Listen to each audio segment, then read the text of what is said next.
నిఘా 2TV news నిజం కోసం మా నిఘా. నిఘా 2 బులెటిన్ కి స్వాగతం. బులెటిన్ లో ముందుగా హెడ్లైన్స్.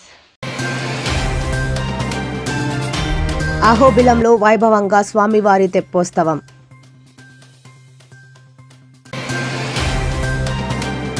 నడి రోడ్డుపై కత్తులతో దాడి, వైసీపీ నేత శివరామరెడ్డికి తీవ్ర గాయాలు.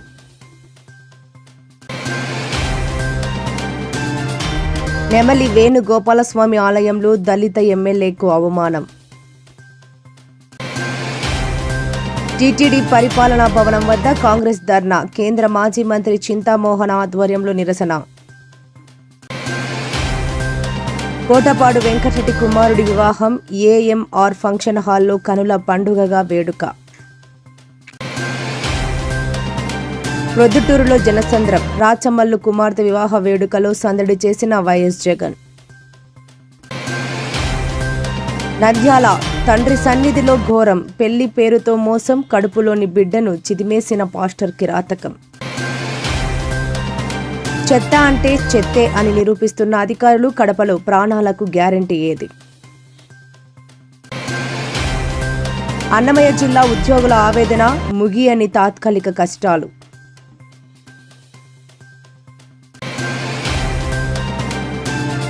కాకినాడ జిల్లా పిఠాపురంలో మున్సిపల్ కార్మికుల గళం గర్జించింది.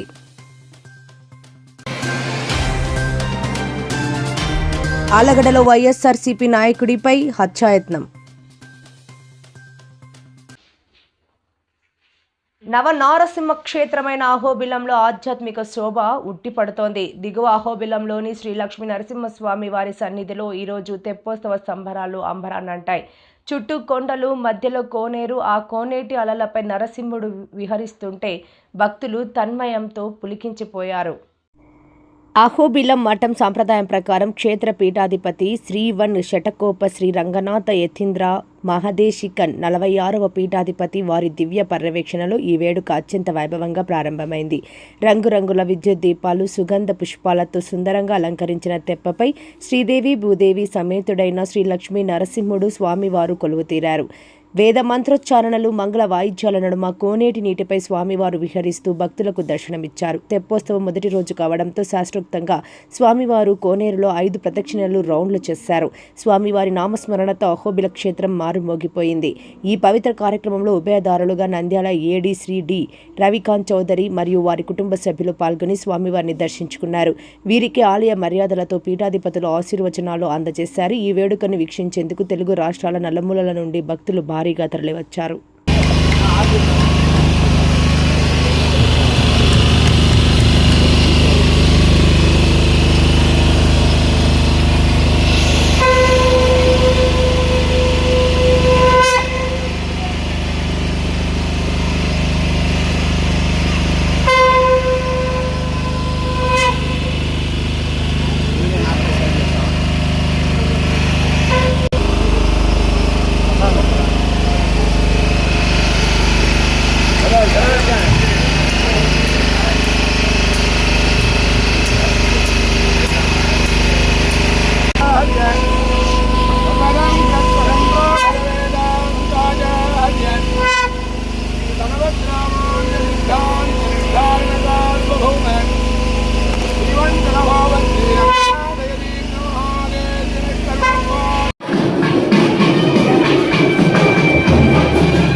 ఆలగడ్డలో రాజకీయ కక్షలు మరోసారి బగ్గుమన్నాయి. పట్టణంలో ప్రముఖ కాంట్రాక్టర్ వైసీపీ నేత శివరామిరెడ్డిపై పట్టపగలే దుండగులు కత్తులతో తెగబడ్డారు.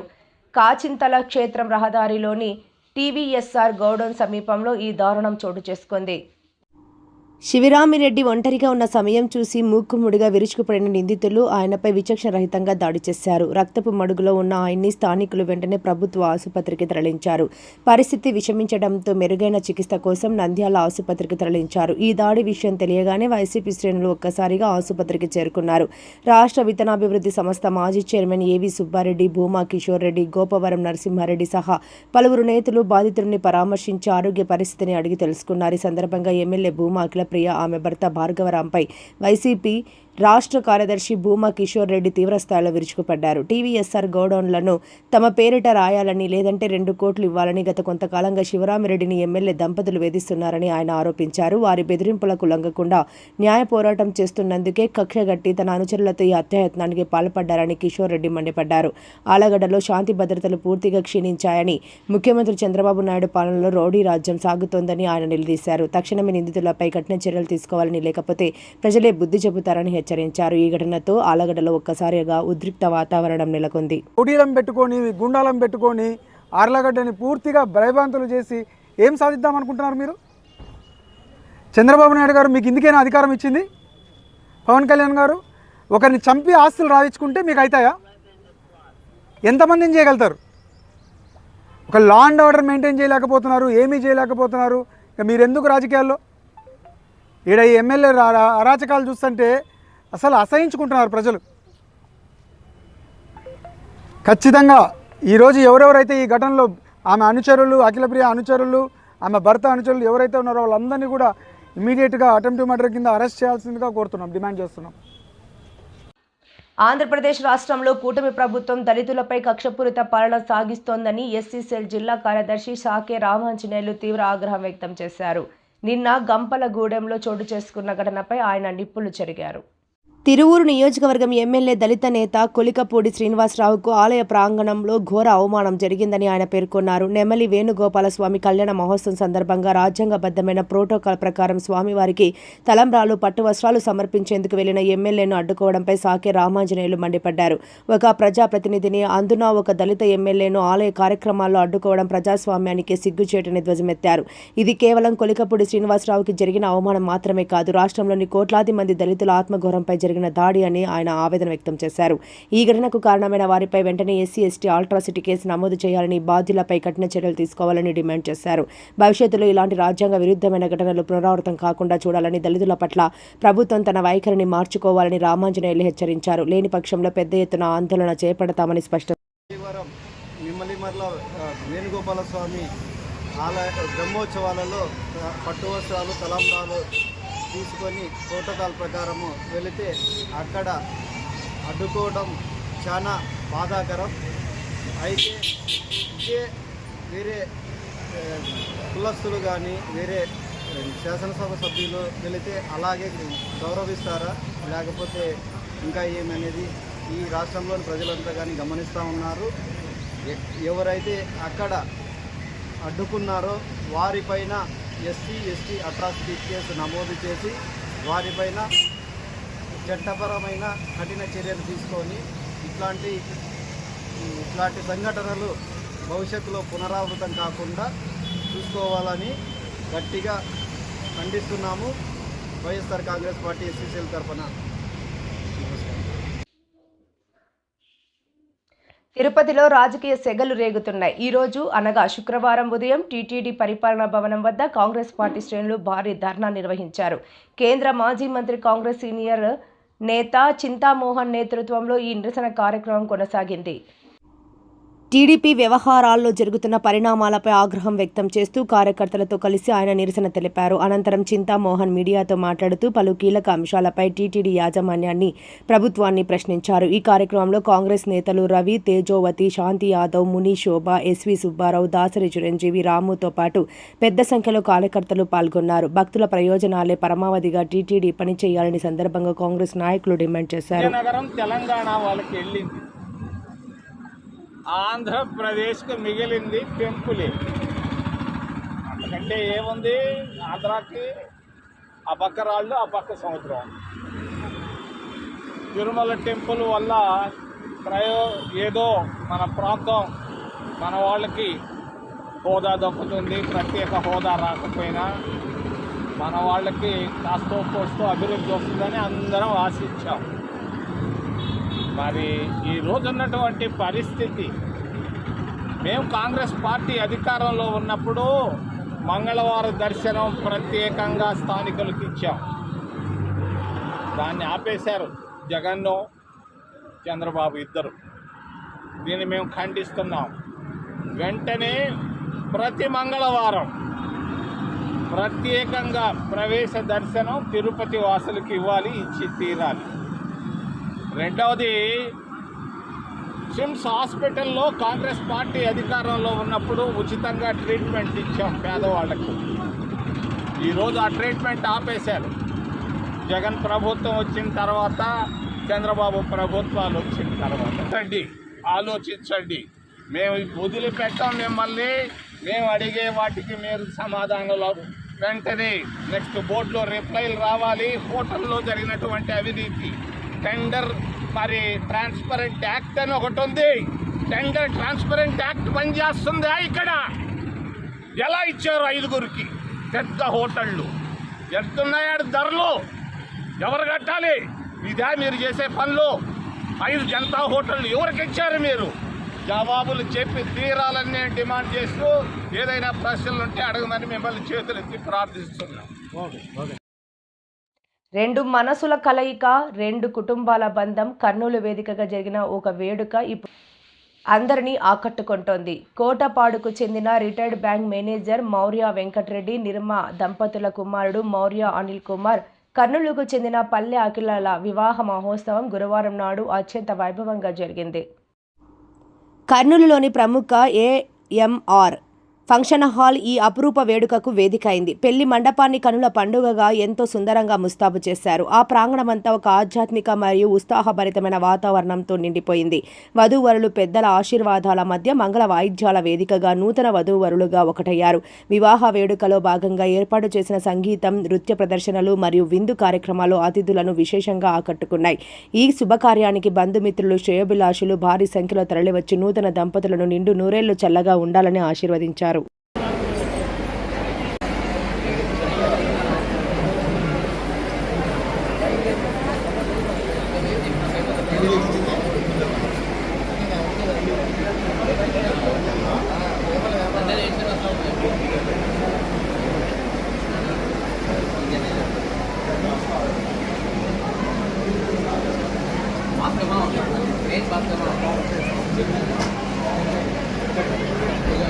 చిన్నగా వాయిద్యాలు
కడప జిల్లా ప్రొద్దుటూరులో పండుగ వాతావరణం నెలకొంది. మాజీ MLA YSR Congress party senior నేత రాచమల్లు శివప్రసాద్ రెడ్డి నింట పెళ్లి సందడి అంబరాన్నంటింది.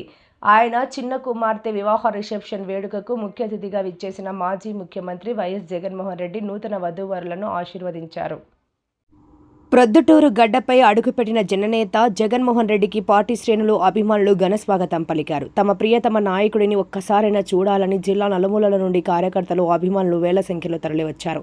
దీంతో ప్రొద్దుటూరు వీధులన్నీ జనసంద్రంగా మారాయి. ముచ్చటైన జంటకు ఆశీస్సులు. వేదికపైకి చేరుకున్న జగన్, రాచమల్లు శివప్రసాద్ రెడ్డి కుటుంబ సభ్యులతో ఆప్యాయంగా మాట్లాడి నూతన దంపతులకు పుష్పగుచ్చం అందించి శుభాకాంక్షలు తెలిపారు. రాజకీయాలకు అతీతంగా ఒక కుటుంబ సభ్యుడిలా రాచమల్లు గారి ఆహ్వానాన్ని మన్నించి జగన్ విచ్చేశారు. జగనన్న వస్తున్నాడన్న వార్తతో కడప జిల్లా నలుమూలల నుంచి కార్యకర్తలు కదిలి వచ్చారు. జై జగన్ నినాదాలతో ప్రొద్దుటూరు ప్రాంగణం మారుమోగిపోయింది. అభిమానుల కోలాహలం మధ్య ఆయన చిరునవ్వుతో అందరికీ అభివాదం చేస్తూ ముందుకు సాగారు.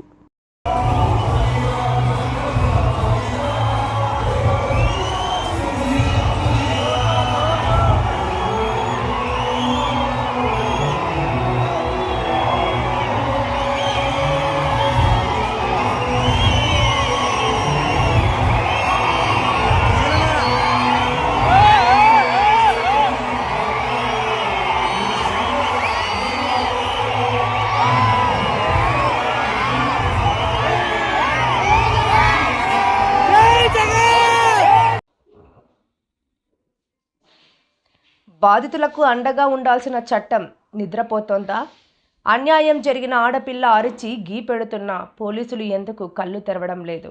నంద్యాల దేవనగర్లోని తండ్రి సన్నిధి మందిరం పాస్టర్ ప్రభు కుమార్ సాగించిన కిరాతకంపై ఫిర్యాదు చేసి ఇన్ని రోజులు గడుస్తున్నా ఒక్క అడుగు కూడా ముందుకు పడకపోవడం వెనుక ఉన్న మతలబు ఏంటి? ఒక రాత్రి గడిపి మరుసటి రోజే పెళ్లి చేసుకుంటానని తల్లిదండ్రులను నమ్మించి ఆ అమ్మాయిని గర్భవతిని చేసి ఇప్పుడు ముఖం చాటేసిన వైనం అందరికీ తెలిసిందే. కడుపులోని బిడ్డను అన్యాయంగా చంపేశాడు. గర్భవతి అని తెలియగానే పెళ్లి చేసుకోకపోగా కడుపు పోవడానికి టాబ్లెట్లు ఇచ్చి ఒక నిండు ప్రాణాన్ని బలికొన్న ఈ పాస్టర్ ఆగడాలు వర్ణాతీతం. బాధితురాలు పోలీసులను ఆశ్రయించి ఫిర్యాదు ఇచ్చినా కాలం గడిచిపోతున్నా పోలీసులు మాత్రం నిమ్మకు నీరెత్తినట్లు వ్యవహరిస్తున్నారు. ఇంత ఘోరం జరిగిన నిందితుడు బయటే తిరగడం ఎవరి బలంతో? నా జీవితం నాశనమైంది, నా బిడ్డను చంపేశారు, ఇప్పుడు పోలీసులు కూడా పట్టించుకోవడం లేదు, నాకు ఆత్మహత్య శరణమా అంటూ ఆ బాధితురాలు కన్నీరు మున్నీరవుతుంది. మహిళా రక్షణ కోసం పెద్ద పెద్ద చట్టాలు చేస్తున్నామని చెప్పే పాలకులు నంద్యాలలోని ఈ బాధితురాలి ఆవేదన వినడం లేదా? పాస్టర్ ప్రభు కుమార్ వెనుక ఉన్న ఆ అదృశ్య హస్తం ఎవరిది? పోలీసులు స్పందించకపోతే రేపు మరో ఆడపిల్ల జీవితం బలి కాదా? బాధితురాలికి న్యాయం జరిగే వరకు, ఆ కామ పిశాచి ప్రభు కుమార్ ఊచలు లెక్కే పెట్టే వరకు నా పోరాటం ఆగదు అని బాధితురాలు ఆవేదన వ్యక్తం చేసింది. పరుగుబడిని ఉపయోగిస్తారు, మనకు న్యాయం అయితే జరగదు కనుక జాగ్రత్త పడమని ప్రతి యవనస్తురాన్ని నేను కోరుకుంటున్నాను. లైవ్లోకి వచ్చినప్పుడు ఆ లైవ్ పూర్తిగా వినకుండానే జాషువా దానియల్ బ్రదర్ ఒక వీడియో పెట్టి లైవ్ పెట్టి ఆ అమ్మాయికి ఆల్రెడీ ముగ్గురుతో ఇట్లా జరిగింది, ఆ అమ్మాయికి మూడో అది కడుపు తీపిచ్చింది, ఆ అమ్మాయి పాస్టర్ అనుకుని నాకు కూడా మెసేజ్ చేసింది, ఇలా తప్పుడు ప్రచారం చేయడం జరిగింది. ఆ తర్వాత నేను అడిగేది ఏంటి అంటే వాళ్ళ కూతురు కూడా ఇలాగే జరిగితే ఇలాగే మాట్లాడతాడా? కూతురు లాంటి నన్ను పట్టుకొని ఇది తప్పుడుది, ఈ అమ్మాయికి ఆల్రెడీ చాలా మందితో ఉన్నారని తమ్ముడు అయ్యే వ్యక్తితో అంటుగట్టడం కూడా జరిగింది. జాషువా బ్రదర్ గారిని ఖచ్చితంగా కఠినమైన చర్యలు తీసుకోవాలనుకుంటున్నాను. ఎందుకనగా ఆయన నిజం ఏంది అని తెలిసి కూడా ఆయన నిజాన్ని గురించి మాట్లాడాల్సింది పోయి ఈ అమ్మాయి చెడ్డది, ఈ అమ్మాయి నాతో కూడా చాటింగ్ చేసింది, మా పాస్టర్ మేము ఎక్కడెక్కడైతే తిరుగుతున్నామో అదంతా వెళ్ళారు, అక్కడ కనుక్కున్నారు, ఇది వాస్తవాలు, ఇవి జరిగాయి, ప్రభు కుమార్ ఇలా చేశాడు, వాళ్ళ ఇంటికి వచ్చేవాడు, పెళ్లి చేసుకుంటా అని చెప్పాడు అని ప్రతిదీ వాళ్ళు విచారించే వీడియోలు చేస్తున్నారు. అయితే విచారించని వాళ్ళు ఎవరైతే ఇనుస్పాల్ ఉన్నాడో, ప్రాణ మేకలు ఉన్నాడో వీళ్ళంతా కలిసి ఈ జాషువా దానియల్ చెప్పిన మాటలు పట్టుకొని నా గురించి ప్రతిరోజు లైవ్ చేస్తున్నారు. వీళ్ళతో పాటు ఈ యొక్క ఎలిజబెత్ రాణి, భరత్, మళ్ళీ జెస్సీ, మధు వీళ్ళందరూ కలిసి ప్రతిరోజు లైవ్లో నా గురించి బ్యాడ్గా చెప్పడం ప్రారంభించారు.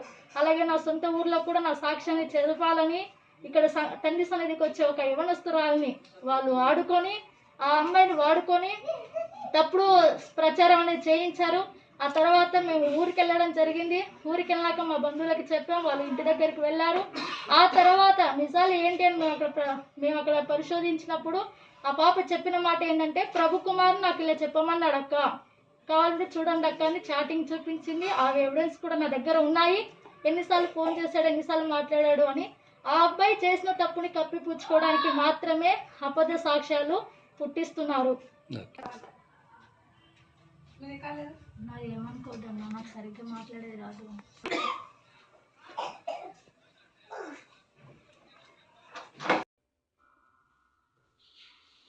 చెత్త అంటే చెత్త కాదు, అది సంపద అంటూ ఊదరగొట్టే ప్రకటనలు ఒకవైపు, మురికి కూపంలో మగ్గిపోతున్న ప్రజల ఆర్తనాదాలు మరోవైపు. ఇది మన కడప నగర పాలక సంస్థ అసలు సిసలు రూపం. ప్రభుత్వ ఆదేశాల మేరకు మైకులు పెట్టి ఊరువాడ ప్రచారం చేస్తున్న అధికారులు. క్షేత్రస్థాయిలో ఏమి జరుగుతుందో మాత్రం గాలికొదిలేశారు. కడప నగరంలోని 33వ division KC canal Ballari road వద్ద పరిస్థితి చూస్తే ఎవరైనా ముక్కున వేలు వేసుకోవాల్సిందే. మురికి కాలువలు చేతతో పేరుకుపోయి కంపు కొడుతున్నా పట్టించుకునే నాథుడే లేడు. కార్పొరేషన్ సిబ్బంది రావాల్సిన చోట గత్యంతరం లేక సామాన్య ప్రజలే కర్రలు పట్టుకొని కాలువలు శుభ్రం చేసుకుంటున్నారంటే మన వ్యవస్థ ఎంత అధ్వానంగా ఉందో అర్థం చేసుకోవచ్చు. రోగాలు రాకుండా జాగ్రత్త పడాలని చెప్పే అధికారులు ఈ మురికి వల్ల వచ్చే అనారోగ్యాలకు బాధ్యత వహిస్తారా? పన్నులు వసూలు చేయడంలో చూపే శ్రద్ధ కనీస పారిశుద్ధ పనుల్లో ఎందుకు కరువైంది? ఇప్పటికైనా కార్పొరేషన్ అధికారులు ఏసీ గదుల్లోంచి బయటకు వచ్చి ఈ 33వ డివిజన్ వాసుల గోడు వింటారో లేదో చూడాలి.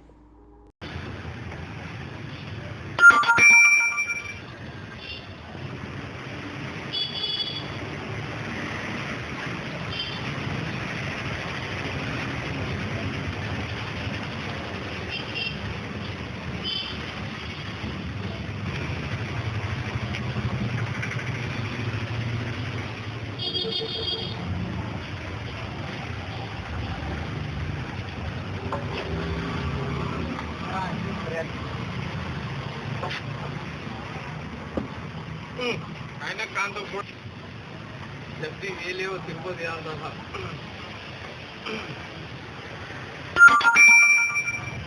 मैं निकालना था। అన్నమయ్య జిల్లా ఉద్యోగుల పరిస్థితి ఇప్పుడు అడకత్తెరలో పోక చెక్కలా మారింది. కేవలం 3 నెలల కోసం అని వెళ్లిన ఉద్యోగులు 16 నెలలుగా కడప నుంచి పరాయి జిల్లాలో విధులు నిర్వహిస్తూ నలిగిపోతున్నారు. అసలు ఏం జరుగుతోంది అన్నమయ్య జిల్లాలో?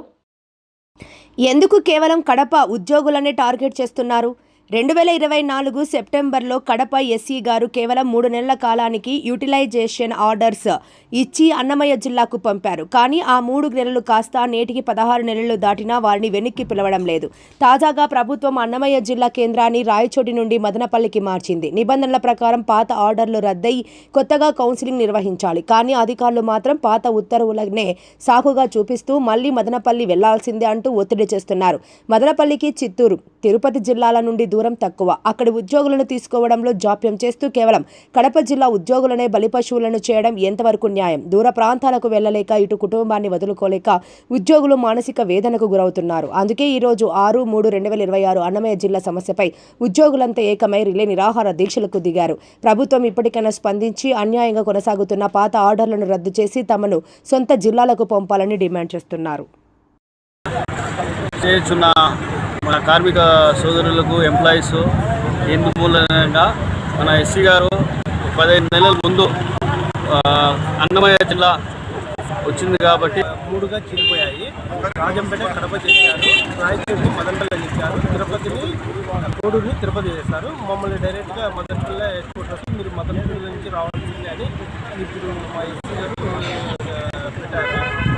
రోజు అప్పటి నుండి పోయి రావాలంటే ఇది ఎక్కడ న్యాయం చేసేంత వరకు మేము ఏదో ప్రభావ వేస్తున్నాము. ఇది ప్రభుత్వ దృష్టికి తీసుకువెళ్ళి మాకు ఏదో న్యాయం చేయాల్సిందిగా కోరుకుంటున్నాము. నా పేరు సాయిప్రసాద్, సిటీ మీటర్లో రాయచోటి సిటీ మీటర్ సెక్షన్లో పనిచేస్తున్నాను. మమ్మల్ని తాత్కాలికంగా రాయచోటికి ట్రాన్స్ఫర్ ఇచ్చారు. మళ్ళీ ఇప్పుడు మదనపల్లి జిల్లా కావడంతో మళ్ళీ మదనపల్లికు వెళ్ళమని చెప్తున్నారు. కాబట్టి మేము అక్కడికి వెళ్లకుండా మా కడప జిల్లాలోనే జాబ్ ఇవ్వాలని, మాకు ఇక్కడే చేయాలని మేము ఆ సమస్య కోసం ఇక్కడ నిరాదీక్షకు పోరాటం చేస్తున్నాము.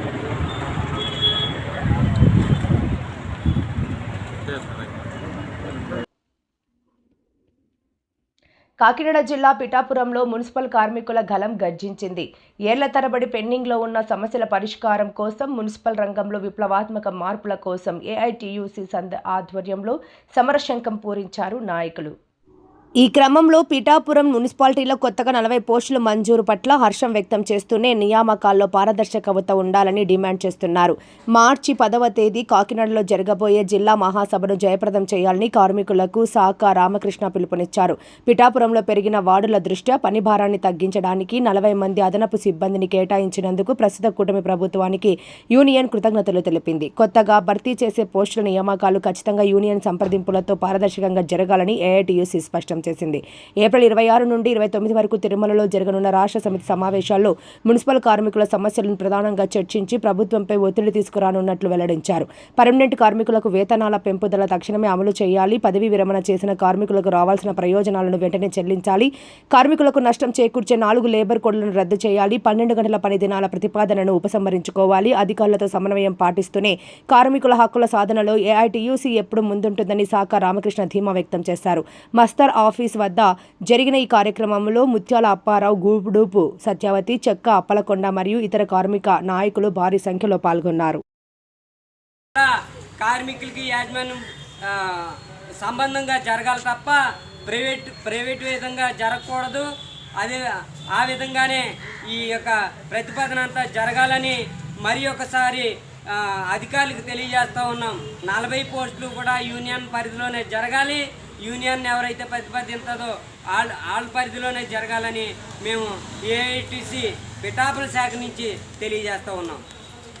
నంద్యాల జిల్లా ఆళ్లగడ్డలో ఉద్రిక్తత చోటు చేసుకుంది. వైఎస్ఆర్ కాంగ్రెస్ పార్టీ నాయకుడిపై గుర్తు తెలియని దుండగులు కత్తులతో తెగబడ్డారు. ఆళ్లగడ్డ శివారులో పీవీఎస్ఆర్ గోడౌన్ సమీపంలో ఈ రోజు ఉదయం దొర్నిపాడు మండలం కొండాపురం గ్రామానికి చెందిన వైఎస్ఆర్సీపీ నాయకులు ప్రముఖ కాంట్రాక్టర్ శివరామిరెడ్డి గారిపై ఘాతుకం జరిగింది. పథకం ప్రకారం మాటు వేసిన గుర్తు తెలియని దుండగులు కత్తులతో ఒక్కసారిగా శివరామిరెడ్డిపై దాడికి దిగారు. ఈ దాడిలో ఆయన తీవ్రంగా గాయపడగా గమనించిన స్థానికులు వెంటనే ఆయన్ను నంద్యాల పట్టణంలోని ఉదయానంద ఆసుపత్రికి తరలించారు. విషయం తెలిసిన వెంటనే మాజీ ఎమ్మెల్యే గంగుల బ్రిజేంద్రారెడ్డి గారు ఆసుపత్రికి చేరుకుని శివరామరెడ్డిని పరామర్శించారు. ఆయన ఆరోగ్య పరిస్థితి గురించి వైద్యులను అడిగి తెలుసుకున్నారు. అనంతరం మీడియాతో మాట్లాడిన బ్రిజేంద్రారెడ్డి ఈ దాడిని తీవ్రంగా ఖండించారు. రాజకీయ కక్షతోనో లేదా ఇతర కారణాలతోనో ఇలాంటి దాడులకు పాల్పడడం అత్యంత హేయమైన చర్య. పోలీసులు ఈ ఘటనపై తక్షణమే స్పందించి నిందితులను గుర్తించి కఠిన చర్యలు తీసుకోవాలి. దాడి వెనుక ఉన్న అసలు సూత్రధారులను బయటకు తీసుకురావాలి. ఈ పరామర్శలో బ్రిజేంద్రారెడ్డి వెంట Vijaya dairy chairman SV Jaganmohan Reddy, director Gangula Vijayasimhareddy, Dornipadu మండల ఎంపీపీ అమర్నాథ్ రెడ్డి, మండల వైఎస్ఆర్సీపీ అధ్యక్షులు బత్తుల నాగేశ్వరరావుతో పాటు పలువురు ముఖ్య నాయకులు, భారీ సంఖ్యలో కార్యకర్తలు ఉన్నారు. ఈ ఘటనతో ఆళ్లగడ్డ మరియు దొర్నిపాడు ప్రాంతాల్లో ఒక్కసారిగా రాజకీయ వాతావరణం వేడెక్కింది.